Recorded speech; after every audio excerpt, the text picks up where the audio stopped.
প্রতিশোধ অথবা কাউকে দুঃখ দেওয়ার ভাবনা। যদি এটা আপনার মনে থাকে তাহলে আপনি নিজের মনেই যন্ত্রণার একটা বিশাল বৃক্ষ রোপণ করছেন, এটা মনে রাখবেন।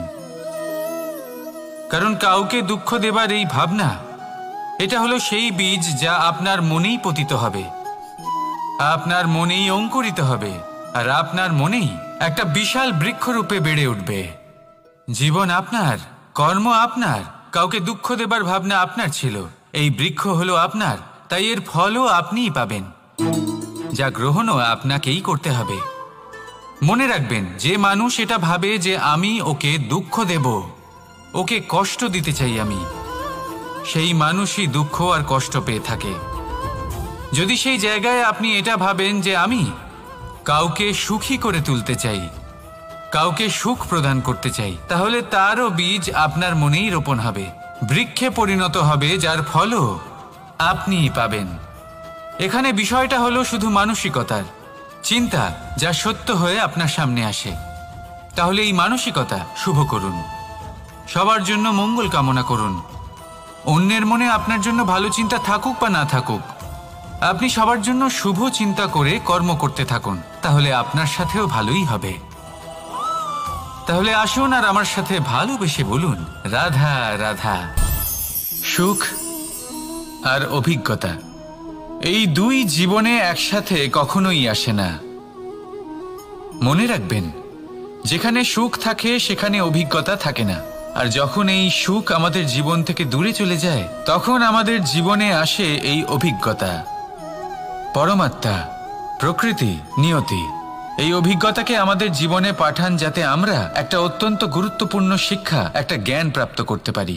এই অভিজ্ঞতা আমাদের শেখায় যে অতীতে এমন কি হয়েছিল যা আমাদের করা উচিত হয়নি। আমাদের শেখায় ভবিষ্যতে এমন কি আছে যা আমাদের করা উচিত আর কি করা উচিত নয়। দেখতে গেলে এই অভিজ্ঞতা আমাদের সেই শিক্ষা দেয় যার জন্য আমরা সুখের দিকে উচিতভাবে অগ্রসর হতে পারি। সেই জন্য জীবনে যখনই দুঃখ আসবে, দুঃখের এই সময় আসবে, তখন হতাশ হবেন না। বোঝার চেষ্টা করুন এই পরিস্থিতি কেন এসেছে, কি শিক্ষা দিতে এসেছে। যদি আপনি সেই জ্ঞান লাভ করেন, সুখের পথে অগ্রসর হন, তাও উচিত রূপে, তাহলে এই অভিজ্ঞতার উদ্দেশ্য পূরণ হয়ে যায়। তাহলে আসুন আর আমার সাথে ভালোবেসে বলুন, রাধা রাধা। এবং ফল, মানুষের স্বভাব হলো এটাই যে তিনি নিজের প্রত্যেক পরিশ্রমের প্রতিফল প্রার্থনা করেন। বেশিরভাগ সময় এই ফলাফলের চিন্তা করতে করতে, কল্পনা করতে করতে উনি কর্ম করতে থাকেন, যে আমি এই কাজটা করলে এই ফল পাবো। সেই সব কল্পনা করতে থাকেন যা না তার হাতে আছে, না আছে অধিকার, আর না আছে নিয়ন্ত্রণ। উনি শুধু নিজের কর্ম করতে পারেন। উনি কি ফল পাবেন তা তার হাতে কখনোই নেই। তাই আপনিও শুধুমাত্র কর্ম করতে থাকুন, ফলের চিন্তা করবেন না। মনে রাখবেন, শিকড় এবং শাখা যেভাবে একে অপরের সাথে জড়িয়ে, সেইভাবেই একে অপরের সাথে জড়িয়ে কর্ম এবং ফল।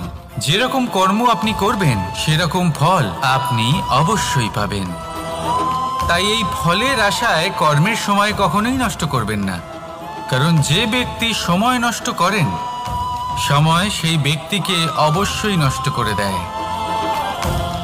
কর্ম করুন নিঃস্বার্থভাবে, ফলের চিন্তা করবেন না, আর আমার সাথে ভালোবেসে বলুন, রাধা রাধা। কর্ম এবং ফল, দেখতে গেলে এই সমস্ত ব্রহ্মাণ্ড এই দুইয়ের মাঝেই স্থির হয়ে আছে। মানুষজন কর্ম করেন ভালো ফল লাভের আশায়, আর ভালো ফল লাভের আশায় উনি এটাই ভুলে যান যে উনি যে কর্ম করছেন তা কি করছেন। আমি বলেছিলাম কর্ম করুন ফলের চিন্তা না করে, কিন্তু কি কর্ম করছেন সেই বিষয়ে ভাবাটাও অত্যন্ত আবশ্যক। নয়তো অনেক সময় আমরা এমন কর্ম করে ফেলি যা না চাইতেও বিষে পরিণত হয়, যা হয়েছে দুঃশাসনের সাথে, দুর্যোধনের সাথে, গুরু দ্রোণের সাথে। একজনের মানসিকতা উচিত ছিল না, একজনের বিবেক উচিত ছিল না, আরেকজন যে পক্ষ নির্বাচন করেছিলেন সেই পক্ষ উচিত ছিল না। আর যা কিছু ওনাদের সাথে হলো, আপনার, আমার, আমাদের সকলের সাথে তা হতে পারে। আমি বলেছিলাম কর্ম করুন, ফলের চিন্তা করবেন না, কিন্তু এই কর্মের বিষয়ে বিচার করে দেখাটাও ততটাই আবশ্যক। দেখুন, কর্ম করার উচিত প্রক্রিয়া ফলের চিন্তা না করা, কিন্তু যদি আপনার কর্ম শুভ হয় তাহলে তার ফলও নিয়তি আপনাকেই দেবে। সর্বদা কর্ম করার সময় এটা ভাবুন যে আপনার এই কর্ম এই সংসারকে, এই সমাজকে, আপনার পরিবারকে, আপনার আশেপাশের মানুষজনকে কোন দিশায় নিয়ে যাবে। যদি এটা সবার জন্য মঙ্গলময় হয় তাহলে কর্ম করতে থাকুন। আর হ্যাঁ, নিশ্চিত রূপে ফলের চিন্তা করবেন না। আসুন আমার সাথে ভালোবেসে বলুন, রাধা রাধা।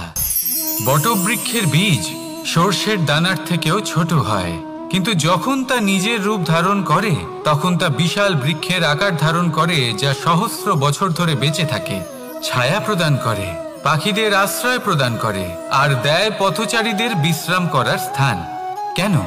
কারণ সেই ছোট বীজ তা মাটির ভেতরে গিয়ে নিজের খোলস ত্যাগ করে। অন্ধকারে থাকে সে, যতই আলো আসুক না কেন, যতই বর্ষা আসুক না কেন, সব সহ্য করে। আর তারপরে একটা চারা গাছ অঙ্কুরিত হয়, তারপর ধীর গতিতে একটা বিশাল বৃক্ষতে পরিণত হয়।